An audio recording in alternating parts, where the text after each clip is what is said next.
ICE deports the entire building in minutes? What? ICE is clearing out New York City Immigration Court What? as we speak.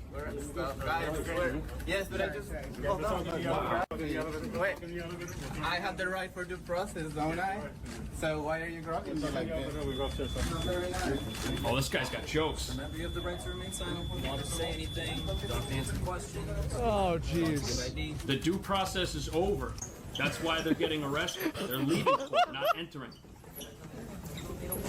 Who's this? Oh, this little guy right here. Oh my God. I mean, to be fair, you're gonna fish where the fish are, right?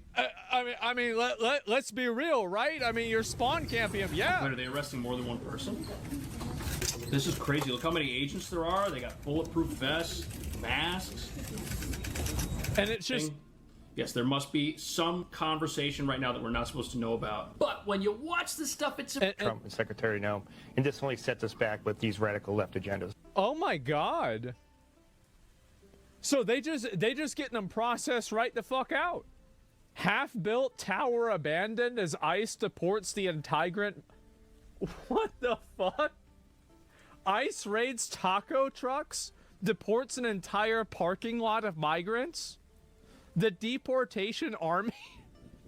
What the fuck? Oh my God. Okay, so let me see this. ICE agents arrest taco vendors and day laborers. What's this and a about? woman selling tacos. They're actually at Home Depot. They actually went to the spawn points. Bro, there's some gamers in the White House. Too easy? I guess so. Barrel fishing at its finest. Tacos detained by federal agents. A chaotic scene as U.S. Customs and Border Protection agents chase after and detain at least half a dozen. The Home Depot. Oh my God. People at this Home Depot Monday on San Fernando Road in Cypress Park. Who's that Community guy? members trying to gather names and birth dates from those being taken into custody in unmarked vehicles. He just rushed in. She gone. Witnesses say they took a woman who had been here in this parking lot under the freeway selling tacos. They got the lady who sells tacos down here at the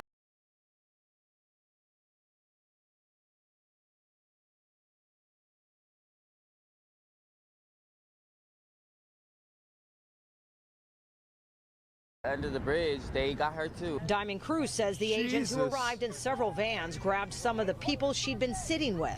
They just rolled up. They just went and got him. That's crazy. Snuck up behind them, chased them, and just grabbed whoever they can. They grabbed two of my friends that were sitting right here. So insane to me. Chloe says she rushed down here to the Home Depot to try and help as many people as she could. Or help? What are you gonna do? You gonna give them like a... I don't know, like maybe a neck pillow for the flight back to where they came from? Like, what are you gonna... You're gonna help them?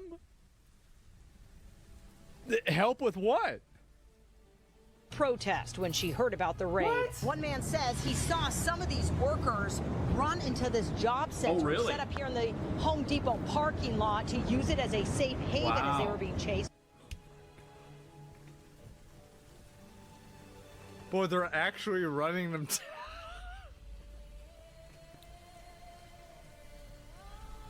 Oh my God! This it is. Wow. Yes. By the federal agents. They came through the homeless camp right around the corner from the Home Depot. Witnesses say they took people from this nearby homeless encampment and detained a man who had been sitting in this chair near the store protesting ICE. In a statement. Wait, why would you protest them if you know that they can get you? He's just sitting there. He's just sitting in the chair, like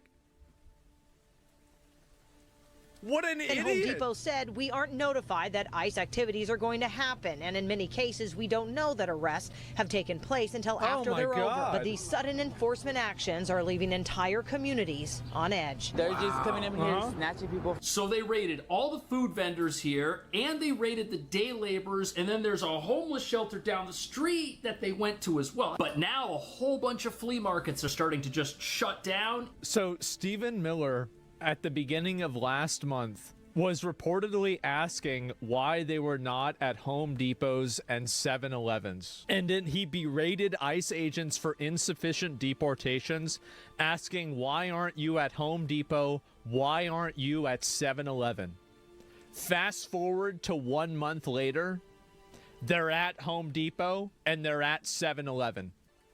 That they went to as well. But now a whole bunch of flea markets are starting to just shut down in advance. Look at this. Just weeks ago, this was one of the busiest weekend gathering spots in North Las Vegas. But when Broadacres Marketplace suddenly decided to close its doors, I started digging into why. On June 15th, more than 100 federal agents from ICE and the FBI, many they in raided tactical this flea gear market. and masks, swept through the most popular swap meet.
near Los Angeles. What?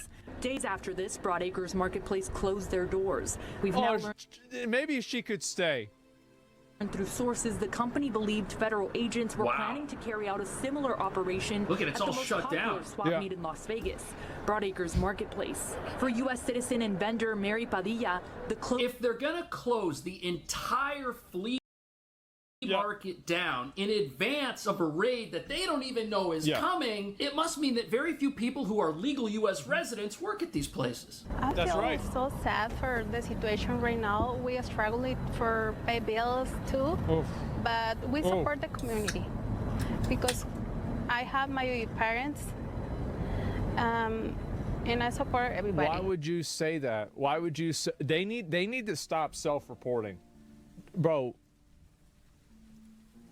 He's listening. Y'all need to stop. Yeah, you guys stop, man. Right there, acting ice. Y'all need to stop. Yeah, you guys stop, man. Right there, acting. Y'all need to stop. Yeah, you guys stop, man. Right there, acting ICE director. Most people filed fraudulent asylum claims to begin with, which is why they're being deported. I'm But just what saying. activists are really upset about is U.S. citizens who are hostile to America could lose their naturalized citizenship. Listen to this. As the Trump administration boosts. That's the wrong one. Sorry, I'm an idiot. Sources tell me multiple attorneys met with Broadacres and confirmed federal agents don't need a warrant to access public spaces like vendor aisles and parking lots, meaning by federal law, management cannot stop agents from entering the public areas. That's right. No, of course they can't stop them. It's a fucking federal government. You think you're gonna tell the federal government no, like you can't go in here? What the hell are they thinking? Me. So far, Broadacres has not announced a timeline for reopening. Wild. But Maria tells me that she will continue hoping for the day when she's able to sell her merchandise. I don't agree with taking away people's citizenship retroactively. I don't either. I think that if somebody... I don't agree with taking away people's citizenship retroactively. I don't either. I think that if you got an anchor baby in here, all right, that's Biden's fault. It happened. But, like, you've got to stop it from happening in the future, right? Like, I don't want to retroactively take away citizenship unless somebody's, like, really fat or something. But other than that, no, they can stay. Broadacres again. So they were able to find one person who the news says was negatively affected by this, but these protesters aren't happy with just shutting down. No, they want to go to the source of where ICE agent teams are staying and hassle them 24/7. Look at this.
See, if you look at all of the plan coming together, is that you have the 35-year-old able-bodied losers that are sitting around all day with no jobs and they're being taken off government assistance. I think this problem is going to solve itself. I do. I can see this problem solving itself. The free ride is over? Yeah. It's a hotel. That racket, it's not a concert. It's a protest targeting ICE agents while they try. Oh, it wasn't a concert? Oh. To sleep. That's terrible. Across Los Angeles County, demonstrators are using noise to drive out immigration agents. Across Los Angeles County, demonstrators are using noise to drive out immigration agents. Terrible. Across Los Angeles County, demonstrators are using noise to drive out immigration agents. This is how is this legal? Like if I do that to my neighbor, they call the police and then the police say stop doing that. Like why is this even happening? It's crazy. The campaign is called No Sleep for ICE. The goal, keep ICE off. Isn't depriving people of sleep like a fucking war crime? I mean, this obviously isn't a war crime, but like, just so we understand this. Yeah, it is. I thought so. Okay. Oh, wow. Yeah, they're gonna get somebody hurt. It's a form of torture. Yeah. Liberty, democracy, dude? What's going on with you? Wait. Wait, bro, you think this shit's racist? Oh my god. What's racist about this? Are you one of those people that thinks that every brown person is an illegal alien? You don't think that every Mexican is an illegal alien, do you? That'd be messed up. That'd be messed up. You thought what the hell? What is wrong with this guy? Oh my god. Who is this dude? So this is what I think that we need to do. You didn't even spell democracy right. We need to take, we need to have multiple prison work camps because obviously we have a problem. And we need to take all these people and we need to put them into prison work camps. That's the solution to this problem. Because we do have a prison, not a shortage, but we have a population issue with prisons. So we're going to get all of them because, they're all walking around, moving around. You could make them, they could make a toy for a Happy Meal, right? I mean, they could make a t-shirt. They could use they could make a chair from Temu. They could be doing that for us basically for free. But unfortunately, we don't make any money off of them doing this. So what I think we need to do, prisons are full, we make new prisons. And by the way, I'm not joking about this. I think that what we should do, if I ever run for president, my policy would be bringing back extreme corporal punishment and making a mandatory 2% of the population of the country being in jail. Whoever the worst 2% of the population are, immediately to jail. We have a minimum amount of people that go to jail every year. It just stacks up. That's right. Low-key genius. That's right. How much is 2%? It's a lot of people. Super jail? Yes. That sounds expensive. That's because we're going to make them work. They're going to pay for it. It's okay. The prison games? That's right. Bring back asylums? Oh, no. You'd have them in the asylums, too. But instead of... Oh, geez. Okay. Never mind. Officers up all night and pressure hotels to kick them out. That's ridiculous. Don't these people have jobs? It started after mass raids on June 6. Agents reported showing up in ski masks. No.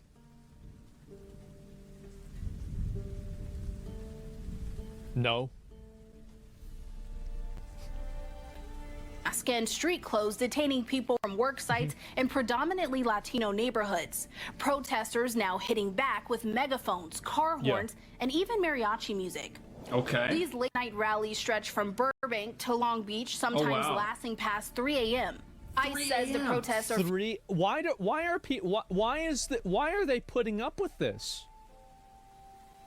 Why is the harassment of certain people being allowed? I can't do this to my neighbor. Why can they do it to them? This is outrageous. It's California? Oh. Yep. Noise curfew? Yeah, it should be. Yeah, there's a noise curfew, right? It makes no sense. See, this is, again, guys, I'm telling you, I will solve every problem by putting annoying people in jail. Literally every problem in the entire country will go away if you just let me put everybody that I don't like in jail. And before you want to say, oh, you can't do that, it won't work, look at El Salvador. It already did. Fueled by disinformation and dangerous rhetoric from local officials. But some hotel workers say the pressure's working. Yep. At the Cambria Hotel in Burbank, staff say ICE agents checked out after just one night. Yelp reviews tanked and guests moved rooms or moved out. And while That's awful. So these protesters and agitators, they're willing to shut down and destroy businesses in their own... Well, let me get this straight, actually. No. I don't think he's going to put it together on the level that I think it needs to be put together at. Maybe he will. I like Cash Jordan. If I ever went to New York, I'd like to do a video with him. I might go to New York sometime soon. We'll see what happens. That being said, all of these people, is well established that hotel hospitality workers are one of the main groups that are employed that are illegal immigrants. This has been well established. Trump has said this. If you've ever been to a hotel, you would know this. So they're actually griefing their own team. Because if you're in favor of these illegal migrants and these illegal immigrants that are in the country, then why are you going and destroying the businesses that are employing them?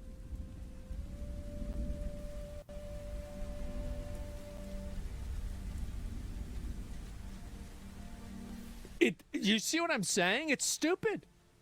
It's friendly fire. I've never been to a hotel. They suck.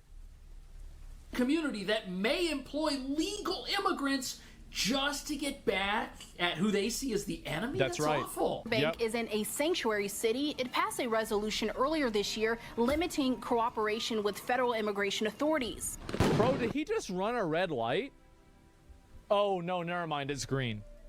And earlier this year, limiting cooperation with federal immigration authorities.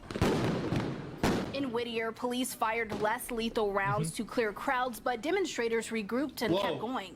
Protesters admit they can't verify every ICE stay, but say license plates, Instagram tips, and unmarked vans paint a clear picture. And for now, they'll keep circling hotels. Bro, they bringing that Vuvuzela shit back? What World Cup was that? Like 2009? Holy fuck, that was stupid as hell, wasn't it? Oh my god. Until ICE checks out for good. For more of our unbiased straight factor, they'll keep... These people should be arrested. I know. Why are they allowed to be on the hotel property and not be trespassing? But now there's a new app that helps people track down where ICE is, which means there's only going to be more protests. It's called ICE Block, an iPhone app that lets users alert others nearby of immigration and customs enforcement activity. The creator calls it an early warning system. Users can drop a pin on a digital map showing where they spotted agents and add notes about vehicles or uniforms if they want. Anyone with the free app within a 5-mile radius gets a notification. Apple approves of this? The developer told CNN the goal is to help people avoid ICE. They don't really have like an approval. They just basically let people put up whatever they want. It's not like it's a big deal. Interfere with enforcement. If the goal is to help people avoid ICE, why doesn't the app just redirect them to Homeland Security so that folks can get a free plane ticket and avoid ICE by legally leaving America? And they get $1,000. We're paying them $1,000 to fuck off. Oh, no, that's not why this was created. Come on. He also says the app does not collect personal data and users remain anonymous. It's only available on iPhones for now because Android devices would require data collection that could expose users. Oh, it's on iPhones, so they're letting the iPhones that are on that. That's crazy. So this is the kind of stuff that I feel like if Trump, see, like if it was me, this is what I would do. I would just tell Apple, I'd be like, listen, boys, you gonna sort this out, or we're gonna figure out why there's kids on the app using sexual apps. We're gonna figure this out.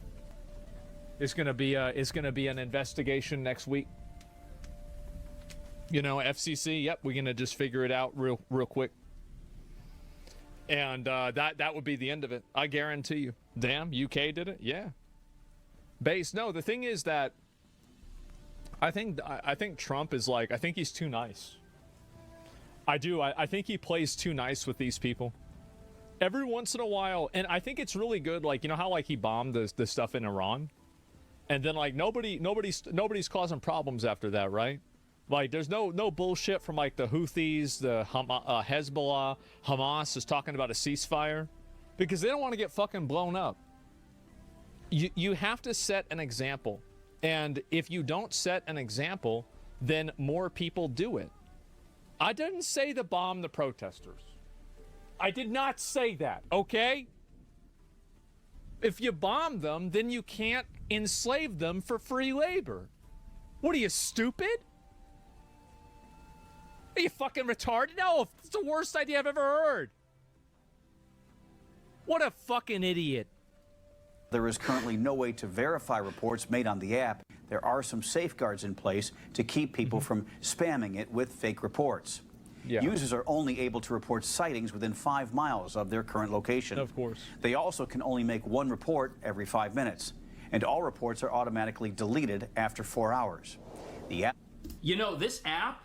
It's just going to tell people where they can go, like the protesters that showed up thinking that they were going to help at this food vendor raid. It's just going to tell them. You think they'll do labor? Yeah, of course.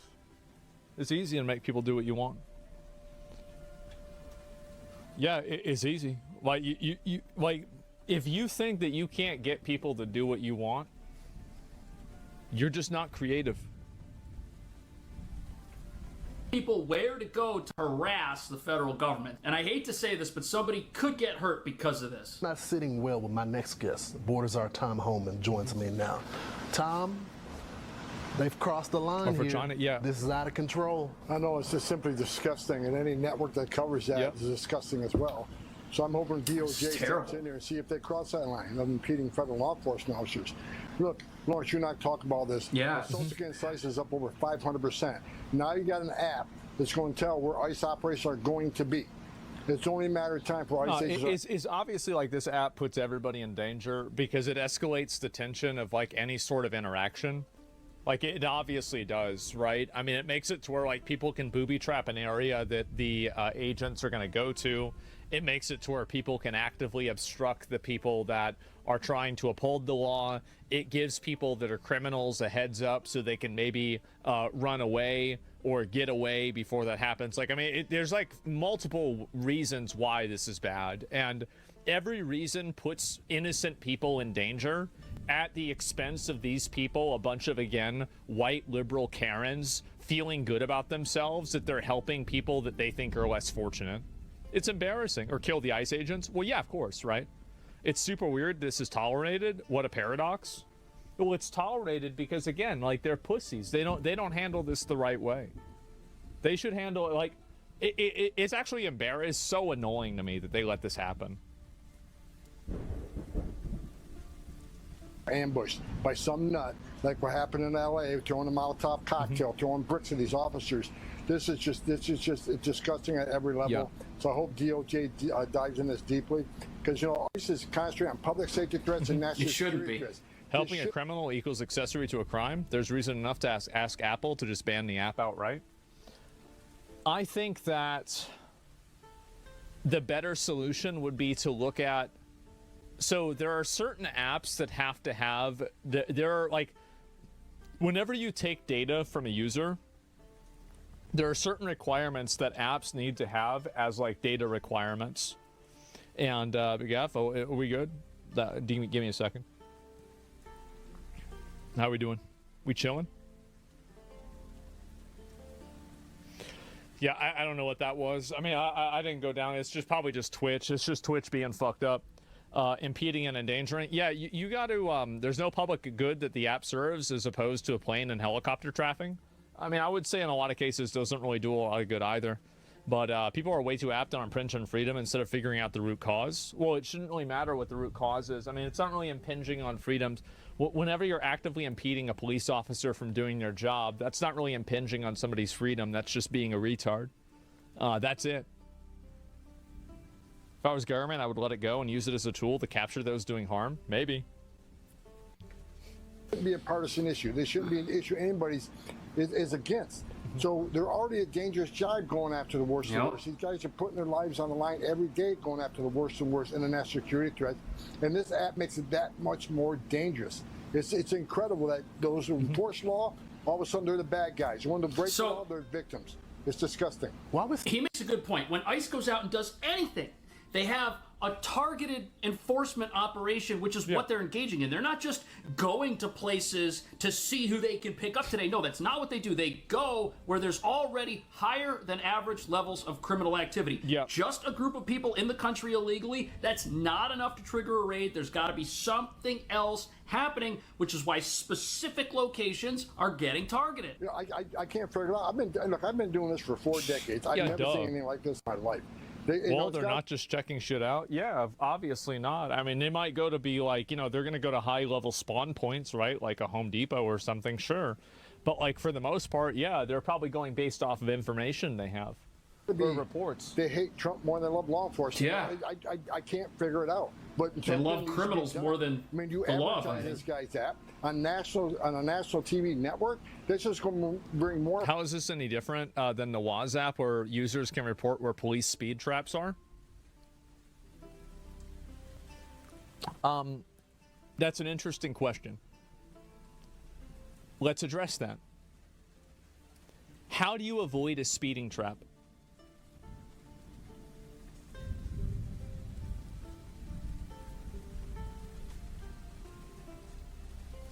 By slowing down, right. How do you avoid the ICE? How do you avoid ICE? By running away.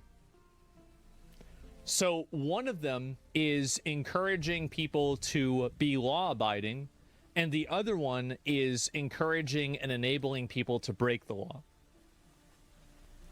That's what the difference is. Followers, sick followers to the app and use it. Again, letting the bad guy know ICE is coming. I know. They're here. Here's where they're going next. They're slowing down. This is dangerous for the men and women in law enforcement.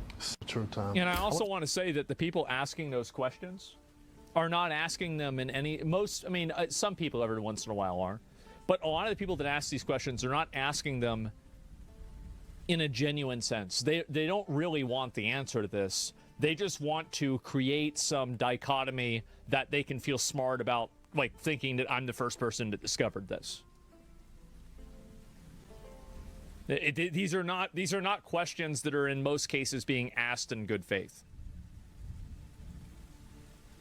So if they go to get somebody who's very dangerous, like the human smugglers in this house that you see on the screen right now, what if those people had escaped? This was a group of folks connected with governments around the world who had helped import national security threats into the very backyards of some of these people that don't want to see ICE in their neighborhoods. But if anybody gets arrested, they're going to wind up here at this new prison in Florida. Look, it's already set up. Here's the president. He's walking in. He's got his red hat on. He's with the Florida governor. Geez. Look at this place. Didn't they bring in the first people at the beginning? I think they did, right? It's a detention center. It's the Alligator Alcatraz facility we've been hearing so much about. Ooh, I like the sound of that. Mr. President, Mr. Governor, what's your message they built this in Governor 8 Gavin days. Newsom Gavin Newsom. Well, the first thing you should do is come here and learn something.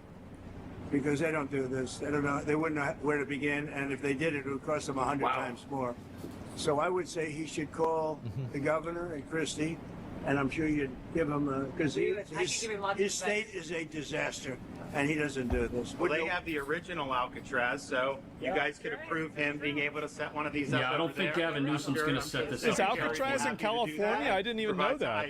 My sense is he's probably not going to bite on that. Yeah, maybe not. But I don't know that they'd be able to come in at cost because, you know, they tried to do this high-speed rail. They spent like $150 billion, no tracks. We've got a privately funded rail in Florida from Miami to Orlando. It cost the taxpayers $0, and it's very successful. So it's just a much different approach between states.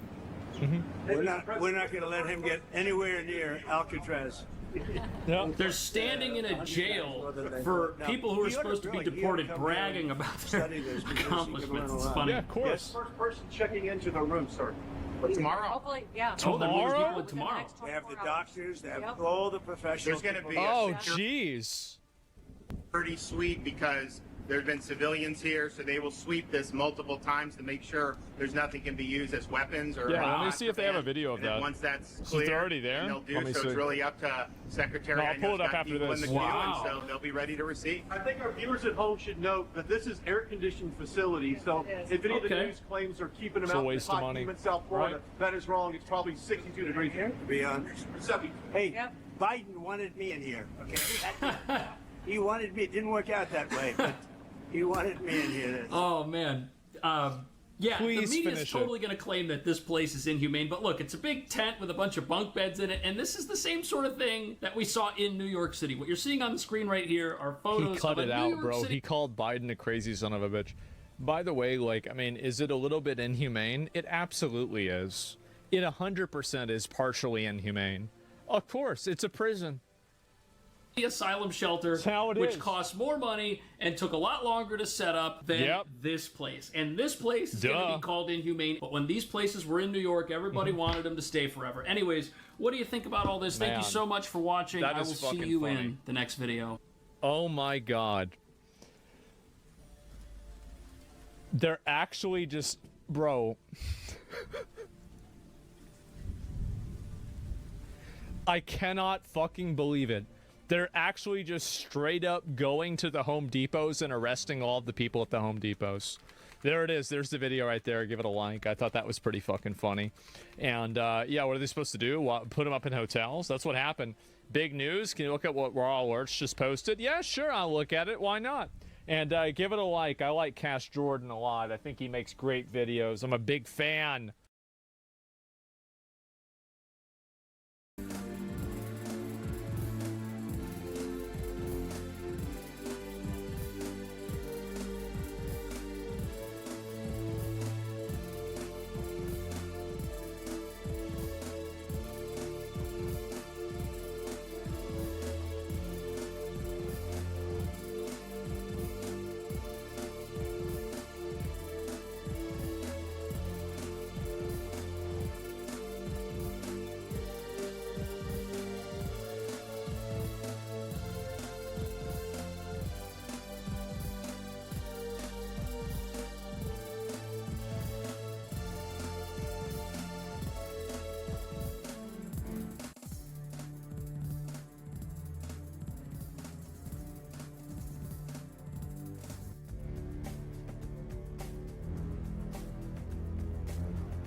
The trial of Sean John Combs P. Diddy is over, and there are already being comparisons made all across the internet and commentary on that. But one interesting bit of commentary is Ramzi Khalid Ismail, aka Johnny Somali, comparing himself to Diddy and thinking he's going to get away with it. He's going to get off. We're going to talk about that today on The Legal Mindset, where we teach you to be your own judge. Of course, I'm Andrew Esquire, American attorney who's been covering this from front to back in the Somali saga. And we are going deep on this one because this is a great example. And of course, I have a PP. I've got a PowerPoint here. And this is a great example of comparing the American and Korean systems and some of the fundamental differences that separate Somali and Diddy, and how this is going to be dealt with completely differently in Korea, and how this trial has already gone down and will continue to go down much differently than the trial of Sean John Combs, aka Diddy, in the United States. So in case you lived under a rock and you didn't know anything about this, you can, of course, check out my other Fast Facts video on what went down with the Diddy verdict. That's out there. That'll get you updated in less than 10 minutes on what happened. But the verdict is in for Diddy. Diddy was convicted on 2 counts related to prostitution, but on the other 3 counts out of 5, he was not guilty. So out of 5, only guilty on 2 out of those 5.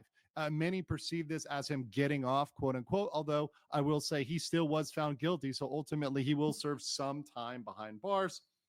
He's not just going to get away with nothing at all. But compared to what relatively could have happened to him if he was convicted on all 5 charges, he could have faced life in prison. Yes, it is relatively light to that. And one person who is celebrating, despite many people being upset about this, angry about the Diddy decision, one person who's celebrating is indeed Johnny Somali. This is a tweet from Johnny Somali, and I always love how it got no likes or responses or anything else, but saying Diddy got off and I am next. So Ramzi Khalid Ismail thinking he is going to get off like Diddy. Now, one of the reasons behind this is because Diddy is actually one of his heroes. And you can see him here. Here's a video of him where he is actually talking to a minor in Israel. And this is something I reviewed in conjunction with him being investigated in Korea under the Child Welfare Act for various improper behaviors with minors across really the world. But this is a very interesting statement by Ramzi Khalid Ismail. Well, listen to it. I'm like P. Diddy, I'm like Epstein, I'm like R. Kelly, I don't care. For her, look at the point right here. For her, I go to prison. Age ain't nothing but a number, but a dime ain't nothing but a thing. Oh my God. So he's talking to this minor. He's comparing himself to Epstein. He's comparing himself to Diddy. Once again, horrible stuff there. And what makes him even worse is, he's dealing with minors here and he's having that behavior of minors. But you can see he views Epstein, he views Diddy as his heroes, as his icons, as people he looks up to. These are the type of people that Ramzi Khalid Ismail follows and tries to step in their footsteps. So with that, we want to quash any hope that he would have that he might get a similar outcome to Diddy and that the system might turn out the same results as Diddy. So let's go into that and some of those differences here. So the first thing that's the key difference between Diddy and RKI, Ramzi Khalid Ismail, is that they're charged with different crimes in different countries. I mean, one of them is in the United States, one of them is in South Korea. These are different countries, and there's a various number of ways, which we'll go over today, how these countries are different. And the charges against Diddy were complex. They were very complex, in fact. They involved racketeering. They involved trafficking. These are things that require a state of mind, or what's called a mens rea. They're more difficult to prove than Somali's crimes, almost all of Somali's crimes. In fact, I will say all of Somali's current crimes do not require a mens rea. They don't require a specific state of mind. So the prosecutors do not have to prove that at all. All they have to prove is, did something happen? If yes, he is guilty. And in those cases, all the things happen. And just to kind of walk through the straightforward nature of RKI's crimes and the complex nature of Diddy's, let's talk about that. So racketeering, that requires a conspiracy, right? So a criminal enterprise, a criminal conspiracy, which once again, you have to put together this complex vision, this complex system that shows, hey, this is a criminal enterprise. And on top of that, you had sex trafficking, which once again, he was not guilty on that. So not convicted of that. Sex trafficking involves a state of mind. You have to knowingly do something and have a reckless disregard in your head. So you have to have a level of knowledge. it is always more difficult to prove crimes that involve that. Now, he was guilty on the prostitution charges, but, you know, in Somali's mind, Diddy got off. So we're focusing on the ones where he's not guilty, all of which are complex charges. Now, let's turn to Ramzi Khalid Ismail's charges, not Diddy's. These are Diddy's. So let's go to him. Obstruction of business, the Minor Crimes Act.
the deepfakes.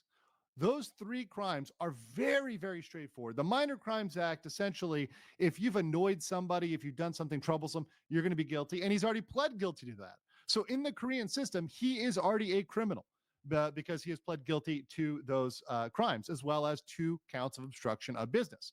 And as I've talked about before, obstruction of business only tests if the business operations, the normal business operations, were disrupted. If the answer is yes, you are guilty of obstruction of business. It's very simple. It does not require a state of mind or particular intent or whatever else. If you disrupted the business, that's really it. You're guilty of that. Now, he has pled not guilty to 1 obstruction charge as well as 2 deepfakes. But once again, the deepfakes also very, very simple. Did you distribute them? Did you show them on your stream? Were you making money? If the answer is yes, then you're done. And the simple answer to those is yes. There is not a complicated analysis here. This isn't something that requires you to delve into the mind of Ramzi Khalid Ismail, the very twisted, warped mind of that little shrimp. No, you indeed just have to say, did a thing happen? Yes, he's guilty. That's it. That's all. So let's move on. The next one is the nature of the system.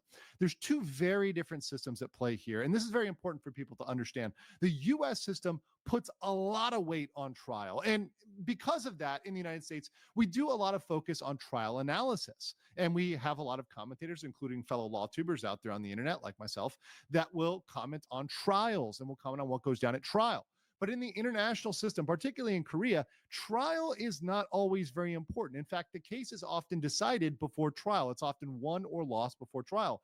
And the Korean system is heavy on pretrial. It's heavy on the law enforcement investigation, the prosecutor's interview.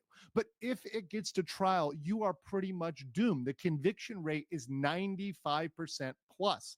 In many years, it's even 98%, 99%. But just as a generalism, 95%. Safe cutoff there. That is not mirrored in the United States. That is not a one-for-one as the United States, particularly with both local and federal systems combined. So when you look at this in the Korean context, if you want to put your resources in the right place, if you want to settle, if you want to end this, you have to fight the fight before you get charged, before it goes to trial, before you have an information filed on you and it proceeds to trial. You have to kill this at the police investigation stage or the prosecutor stage.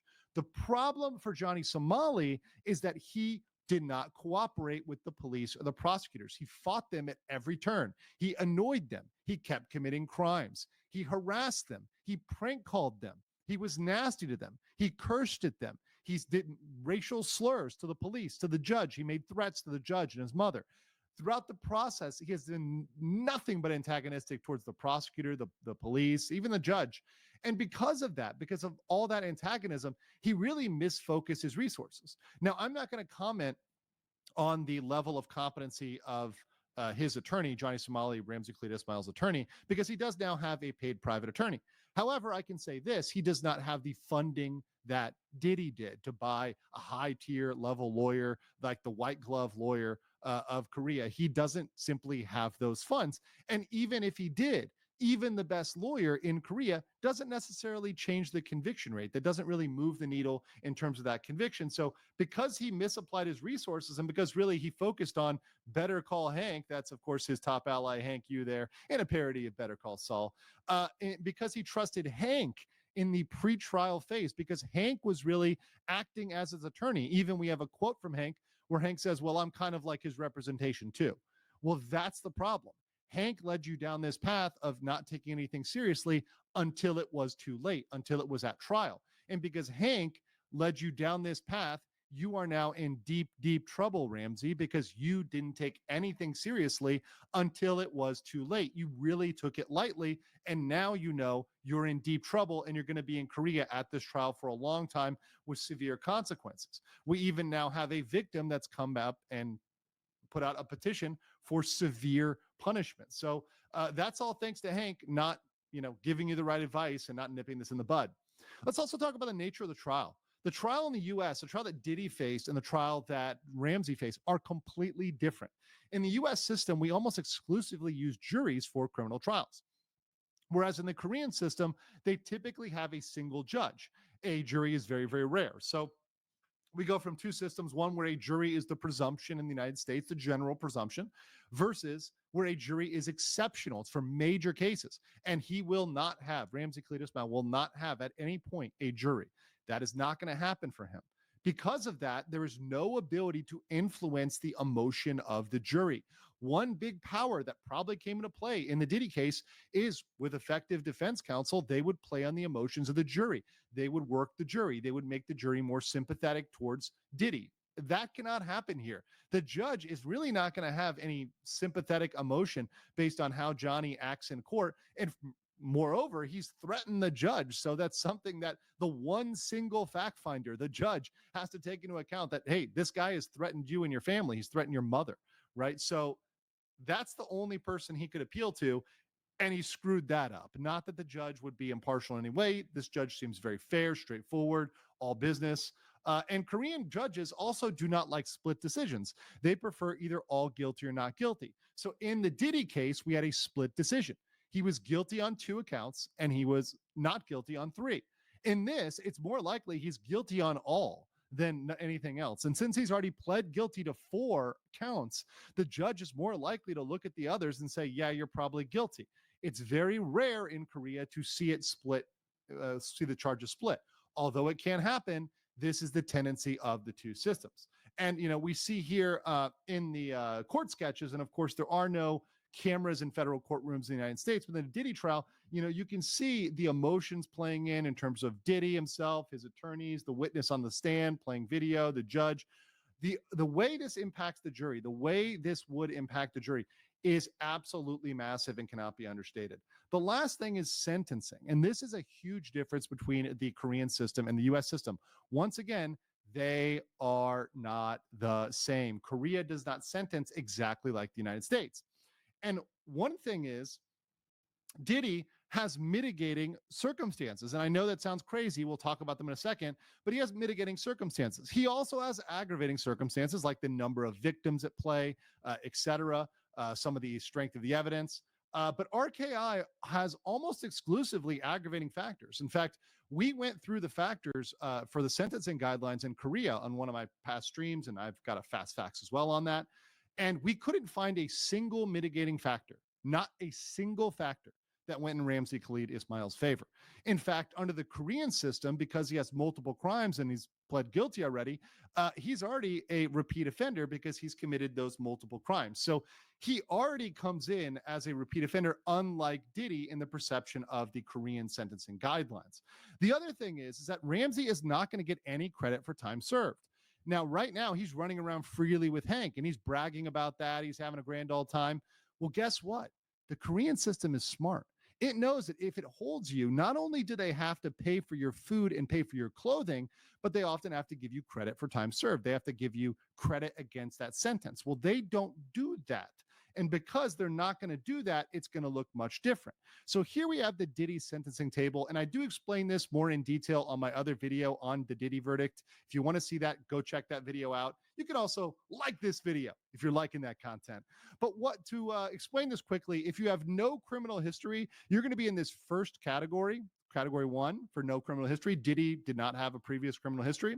Then for the crime in which he was convicted, the prostitution charge. I saw this. This is another one. So there's this girl complaining about how expensive it is to be a content creator. Listen to this. Y'all know how expensive it is to keep up with content creation? No. You can get a 10K check from Twitch. What the fuck is a 10K check when you gotta spend 5K on trips just to travel, $500 on setup shit, $2,000 on your rent, fucking $200 on Wi-Fi, $200 on IRL toolkit. You gotta pay the clippers, pay a YouTube editor. Chat, I don't think y'all realizing I be going into negative doing this shit, okay? Sounds like somebody's not very good with their money. Sounds like you gotta talk to an accountant. I only made it 1 month ago. Obviously, I know in the future months, like, money's gonna start pouring in. This is the problem that these people have. You have people that if they make $20,000 a month, they're gonna figure out a way to be broke. You're spending $5,000 to travel around and you're losing money. Maybe you shouldn't be doing that. Read the first reply. She sure do got the brain of a... Bro, act man. Financially irresponsible. And she sure do got the brain of a... Bro, Ackman. Financially irresponsible and stupid. How do you squander 10K? 10K isn't that much when you think about it. I think about it. It's a lot. Oh, and by the way, she's 21 and making six figures. Must be one of those socialist streamers I hear so much about.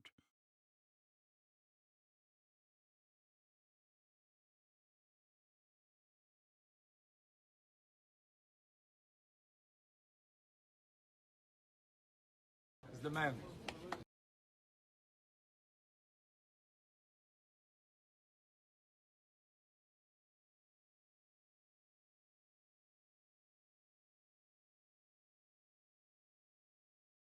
Oh, I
That is at level 14. That's the power level on this offense level here on this chart. So you go to 14 and you go 15 to 21, which is months of imprisonment. So Diddy, under the guidelines, is the average is 50.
Somebody said 420.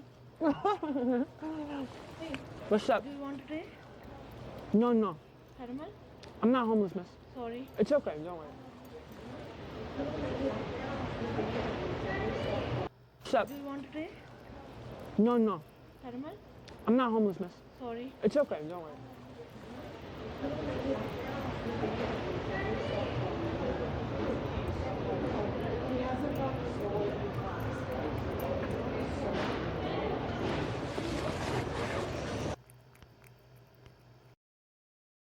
$15 to $21 minus he served 10 months in jail already. So you have to deduct that.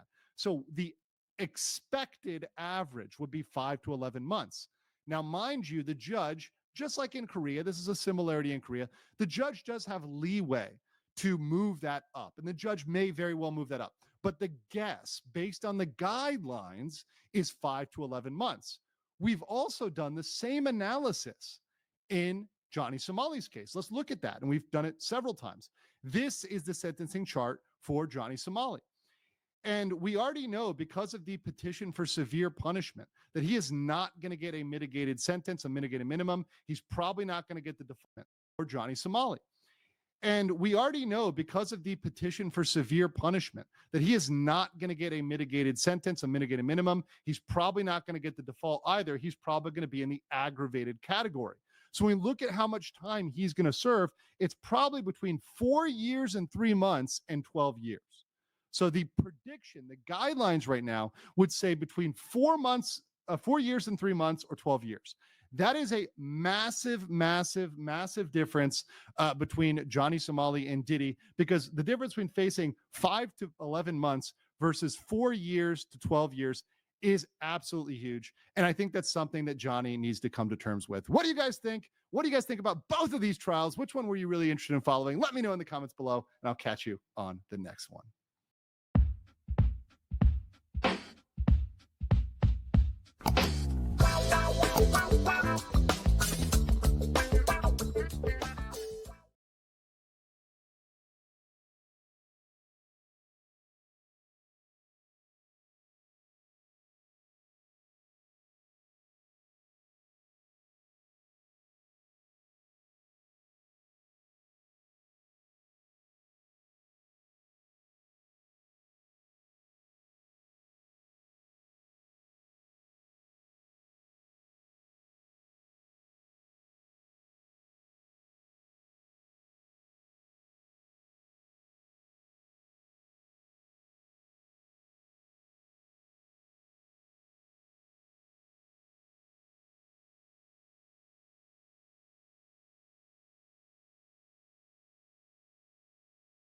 There were some serious charges that were brought against him, but ultimately those were narrowed down to 5 core counts, 5 core charges.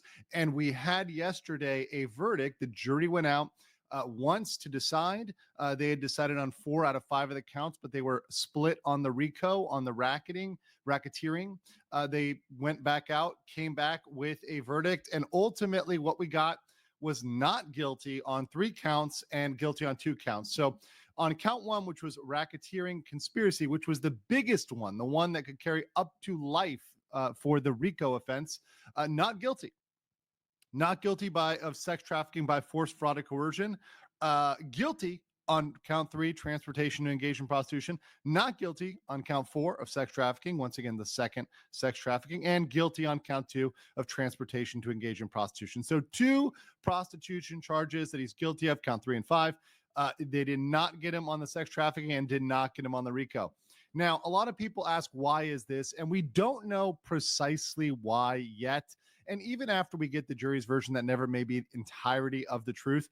There's a lot of reasons. My speculation, and these are some of the top reasons, I think. The first one is racketeering, conspiracy, RICO. They probably did not do a good job on the prosecution side of explaining that to the jury, convincing them of that. This is one that, if it's explained well, if they laid it out clearly, they should have been able to get that, but apparently they didn't do that.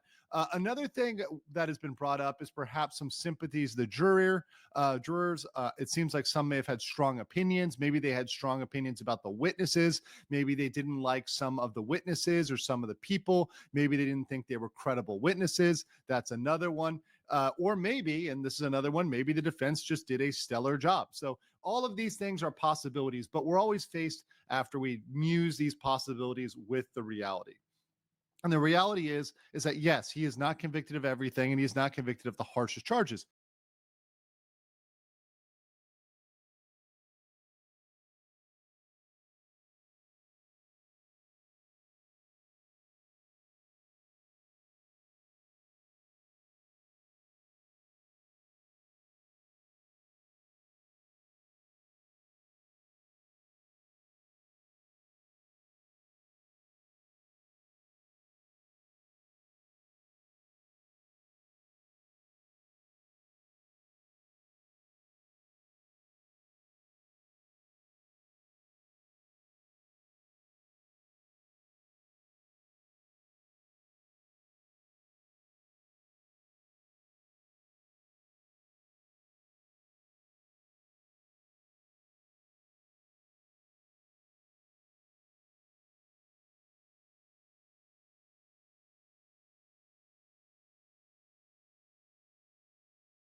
However, he didn't get away scot-free. He still has 2 guilty counts, 2 guilty convictions. So what does that mean? What's next? Well, the first thing is, and this is Judge Asun Raman, who actually came out and said, hey, we're not going to give this guy bail. So this is the judge in Diddy's case, this guy right up here. He said, hey, we're not giving any bail because Diddy has a disregard for the rule of law and a propensity for violence. And he said there's no requirement under the law. There's no reason why we have to give Diddy bail. And because we don't have to give Diddy bail, we're not going to give Diddy bail. So he's not entitled to bail. It's not something that he must get. So they're not going to give Diddy bail. However, what does that mean for his sentencing? So now that Diddy is convicted, he has to be sentenced, right? So he's been convicted on 2 counts, 2 guilty counts. So he has to be sentenced on those counts. So what type of time is Diddy facing? Now, I know a lot of clickbait is going to be out there talking about the max possible sentencing because that's something that happens on YouTube. People want to give huge numbers. They want to say, oh, look, he's facing 20 years, 20 years.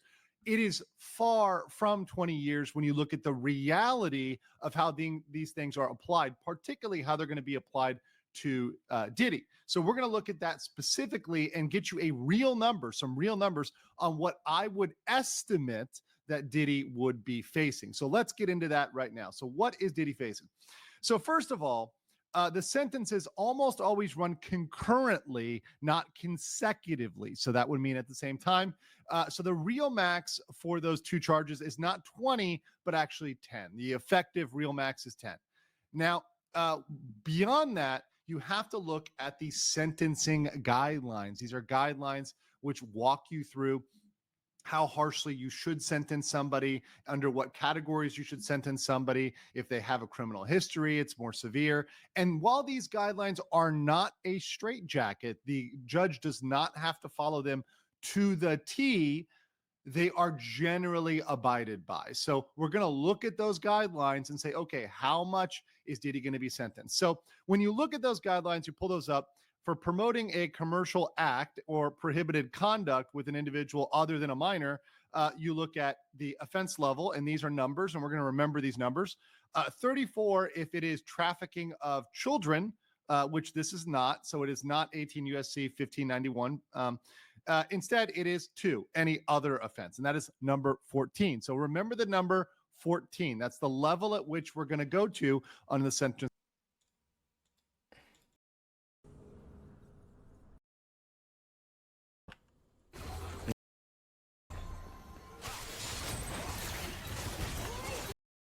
Guidelines. So we flip over here, and here's the sentencing guideline. We go to magic number 14, and we look at their criminal history. So the offense level is 14. We've determined our power level here, and then we've got our criminal history. Well, Diddy has no prior criminal history. He's never been convicted of anything like this in federal court before, period. So you go look down, you say, okay, well, he's at the lowest level of this. He's at the lowest level of criminal history. So you go down here, go to 14, and you look at 15 to 21. This is in months.